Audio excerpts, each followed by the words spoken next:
اسلامی تحریک مزاحمت حماس نے اس خطرناک اقدام کے سنگین نتائج سے خبردار کیا ہے، جس کے تحت قابض اسرائیل کے حکام نے الخلیل میں واقع مسجد ابراہیمی کے انتظامی اختیارات بلدیہ الخلیل سے واپس لے کر مغربی کنارے میں قائم نام نہاد قابض انتظامیہ کو منتقل کرنے کی منظوری دی ہے۔ حماس اسے ایک سازش کے طور پر دیکھ رہی ہے اور حماس نے اس فیصلے کو نہایت خطرناک یہودیانی کی قدم قرار دیا ہے۔ حماس نے اپنے بیان میں کہا ہے کہ یہ فیصلہ مسجد ابراہیمی کی شناخت کو منظم انداز میں نشانہ بنانے کے تسلسل کا حصہ ہے، اور اگر یہ فیصلہ اسی طرح سے نافذ ہوا تو یہودی جو منشا رکھتے ہیں، جو ان کی سازش ہے، کہیں اس میں کامیاب نہ ہو جائیں۔ اس لیے حماس نے اس کو لے کر کے سخت وارننگ دی ہے اور الخلیل شہر کی عربی اور اسلامی شناخت کے خلاف اسے ایک واضح حملہ قرار دیتے ہوئے کہا ہے کہ وہ ایسا نہیں ہونے دے گا۔ نیز یہ بھی فلسطینی عوام اور مسلمانوں کے مذہبی اور تاریخی حقوق پر براہ راست اسے حماس نے ضرب بتایا ہے۔ حماس سے واضح کیا ہے کہ مسجد ابراہیمی کا انتظام چھیننا قابض اسرائیل کی ان مسلسل سازشوں کی ایک کڑی ہے جن کے ذریعے وہ مغربی کنارے کے مختلف علاقوں، جن میں القدس بھی شامل ہے، ان میں القدس میں زمین اور مقدسات پر مکمل کنٹرول مسلط کرنا چاہتا ہے۔ حماس نے اس بات پر زور دیا ہے کہ یہ فیصلہ اقوام متحدہ کی تعلیمی، سائنسی اور ثقافتی تنظیم یونیسکو کے فیصلوں کے لیے کھلا چیلنج ہے، جس نے مسجد ابراہیمی اور الخلیل کی قدیم بلدہ کو خطرے سے دوچار عالمی ورثہ قرار دیا ہے۔ حماس ایک تنظیم ہے اور حماس نے عالمی برادری، اسلامی تعاون تنظیم، عرب لیگ، حقوق انسانی کے اداروں اور اقوام متحدہ کی تنظیموں، خاص طور سے یونیسکو سے مطالبہ کیا ہے کہ وہ اپنی ذمہ داریاں نبھائیں اور قابض اسرائیلی حکومت کی جارحیت کو روکنے کے لیے فوری اقدام کریں اور فلسطین میں اسلامی اور مسیحی مقدسات کو نشانہ بنانے والے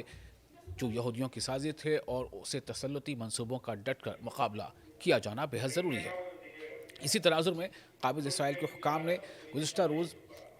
بھی وہاں ایک ایسا فیصلہ منظور کیا جس کے تحت مسجد ابراہیمی میں منصوبہ بندی اور تعمیر کے اختیارات بلدیہ الخلیل سے واپس لے کر قابض انتظامیہ کے حوالے کر دیے گئے۔ یہ فیصلہ قابض فوج کے وزیر اسرائیل کاٹس کی منظوری سے کیا گیا ہے۔ قابض اسرائیلی ذرائع ابلاغ کے مطابق اس فیصلے کا مقصد بلدیہ الخلیل کو مسجد کے اندر اس کے اختیارات سے محروم کرنا ہے، تاکہ حرم میں نئی چھتیں ڈالنے کے منصوبے پر عمل درآمد کا آغاز کیا جا سکے، جسے ایک کھلی یہودیوں کی ایک سازش یا صہیونی اسکیم قرار دیا جا رہا ہے۔ اسی طرح قابض انتظامیہ کے ماتحت نام نہاد اعلیٰ کونسل برائے منصوبہ بندی اور تعمیر نے مسجد ابراہیمی کے اندر اس منصوبے کے لیے درکار اجازت ناموں کی حصول کے طریقہ کار کی منظوری بھی دے دی ہے۔ دوسری طرف بلدیہ الخلیل نے اس اقدام کو سرے سے خارج کرتے ہوئے یکسر مسترد کرتے ہوئے اعلان کیا ہے کہ یہ نئے فیصلے اور اس سے قبل کی ضبطگی کی کارروائیاں مسجد ابراہیمی میں قائم موجودہ صورتحال کی سنگین اور غیر قانونی خلاف ورزی ہیں اور ان فلسطینی اداروں کے اختیارات پر حملہ ہیں جو قانونی طور پر اس کے انتظام کے مجاز ہیں۔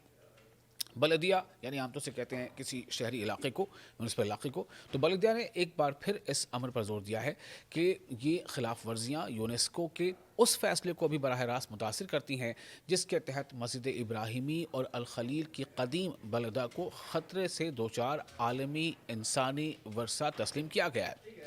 بیان کے اختتام پر بلدیہ الخلیل نے کہا کہ قابض اسرائیل کی جانب سے طاقت کے زور پر حقیقت مسلط کرنے کی پالیسی تاریخی اور قانونی حقائق کو تبدیل نہیں کر سکتی۔ مسجد ابراہیمی خالصتاً اسلامی مسجد ہے اور الخلیل ایک فلسطینی عرب شہر رہے گا، اور فلسطینی عوام صمود اور ثابت قدمی کے ساتھ، جتنے بھی اس میں ہوں گے، صمود کے ساتھ ساتھ صمود اور ثابت قدمی کے ساتھ ان سازشوں کا مقابلہ جاری رکھیں گے۔ آپ کو یہ ویڈیو کیسا لگا؟ آپ اپنے تاثرات ہمیں کامنٹ باکس میں شیئر کر سکتے ہیں۔ لگاتار ایسے تمام جانکاریاں جو فلسطین سے جڑی ہوں، غزہ سے جڑی ہوں، اسرائیلی جارحانہ پالیسی سے جڑی ہوں یا مشرق وسطیٰ سے جڑی ہوں، آپ کو ہم اپنے ایسے ہی ویڈیو میں آپ کے سامنے لے کر آتے رہیں گے۔ آپ ہمیں اپنی رائے سے ہمیں آگاہ کر سکتے ہیں۔